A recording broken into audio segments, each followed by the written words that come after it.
Assalamualaikum warahmatullahi wabarakatuh.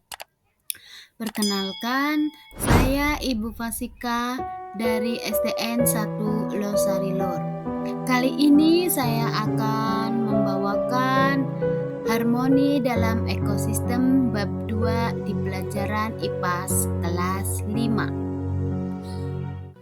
Apa kabarnya anak-anak kelas 5? Ibu harap kalian dalam keadaan sehat walafiat.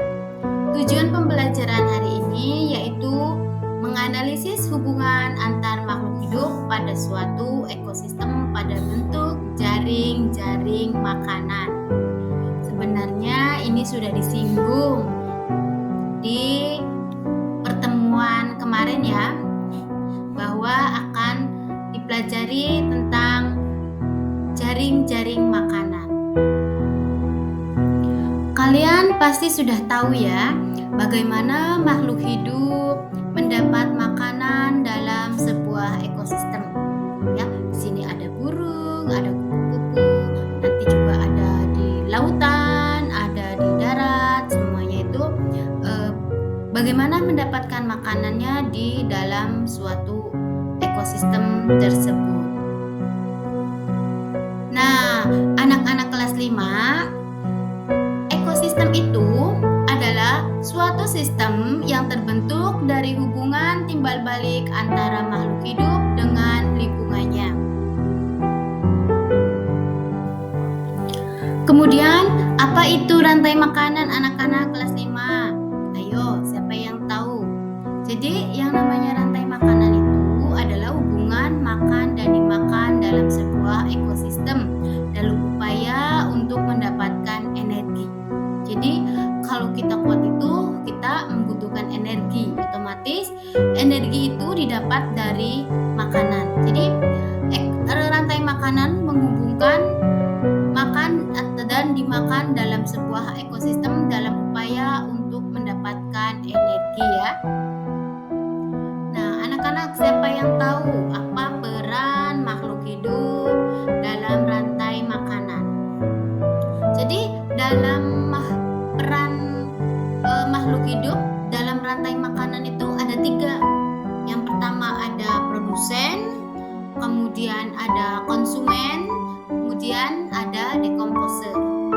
Produsen ini adalah yang pertama ya anak-anak. Kemudian ada konsumen dan ada dekomposer. Ingin tahu lebih lanjut? Yuk ikuti di sebelahnya ya. Nah, di sini Ibu akan membahas tentang produsen. Produsen adalah makhluk hidup yang menghasilkan makanannya sendiri dan menyediakan sumber energi bagi makhluk hidup lain. Contohnya, di sini ada tumbuhan padi.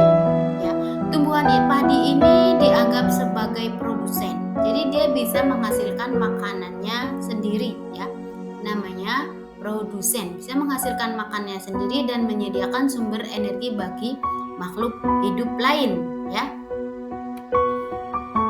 Kemudian di sini ada konsumen. Konsumen itu adalah pemakan makhluk hidup lain.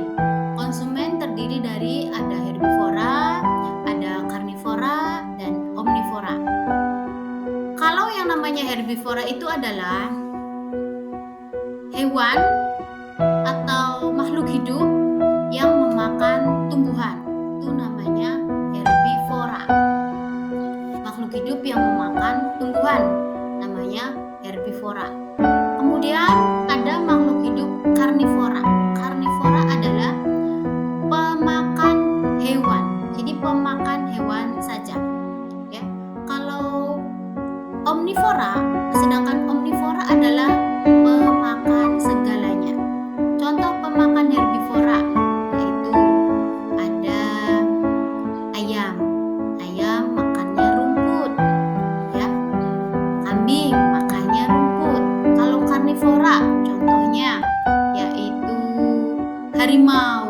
Harimau makan kambing, makan apalagi ya anak-anak? Ya, makan ayam, kemudian makan kelinci. Nah, sedangkan omnivora adalah makan segalanya. Bisa makan tumbuh-tumbuhan,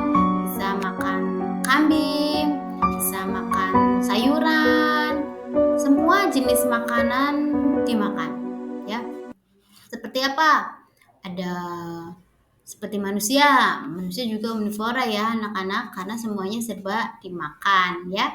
Seperti itu. Tadi konsumen pemakan makhluk hidup lain. Konsumen itu kan tadi terdiri ada herbivora, ada karnivora dan omnivora.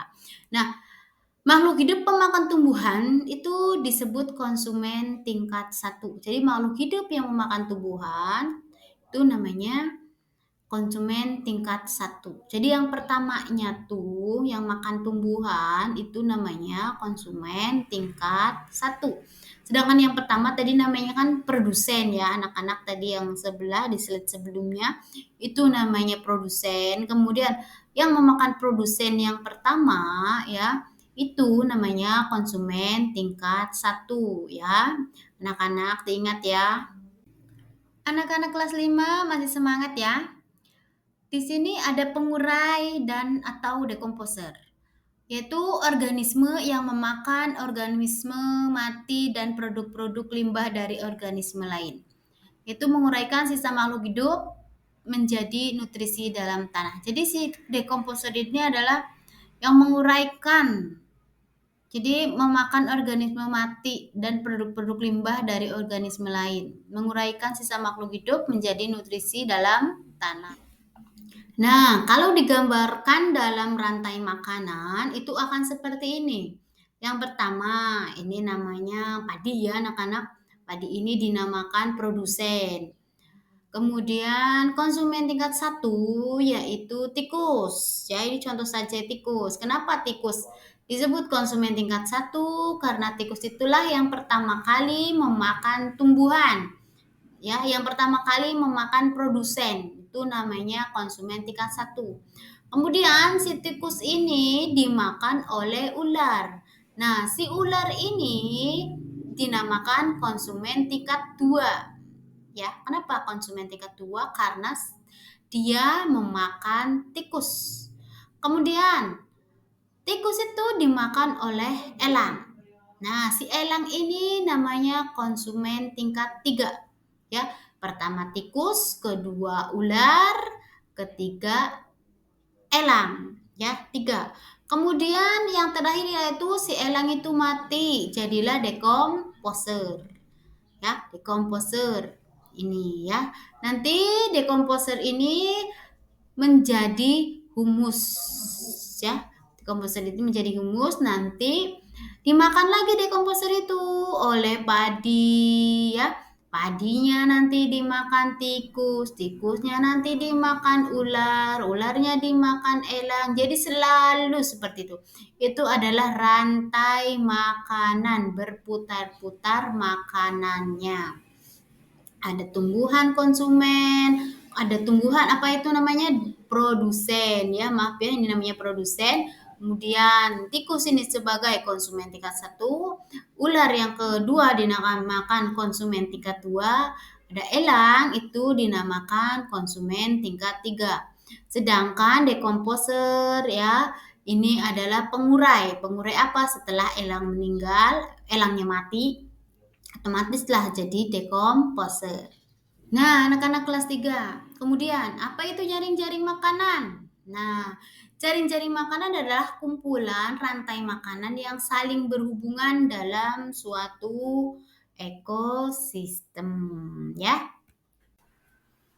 Sini ada contoh jaring-jaring makanan. Padi dimakan kelinci, kelinci dimakan burung, elang, kemudian padi dimakan rayap, terus dimakan kelelawar, kelelawar dimakan ini, jadi kelinci juga dimakan elang, ini juga dimakan elang. Kemudian ada ada padi, padi juga dimakan tikus, tikus dimakan ular, padi dimakan tikus, tikus dimakan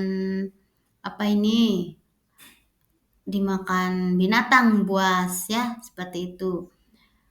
Jadi saling, jadi bukan hanya padi dimakan tikus, tapi semuanya juga bisa memakan ya. Namanya jaring-jaring makanan ya. Nah, anak-anak kalian sudah mengerti ya, paham tentang jaring-jaring makanan, tentang rantai makanan, tentang produsen, konsumen. Kemudian ada konsumen tingkat 1, tingkat 2, dan tingkat 3. Nah, anak-anak kalian sekarang berlatih. Kalian tulis ulang di buku tugas kalian. Kemudian nanti kalian kumpulkan di kemudian hari. Ayo berlatih. Yang pertama, ada mengapa tumbuhan berperan sebagai produsen. Yang kedua, apa peran manusia dalam rantai makanan.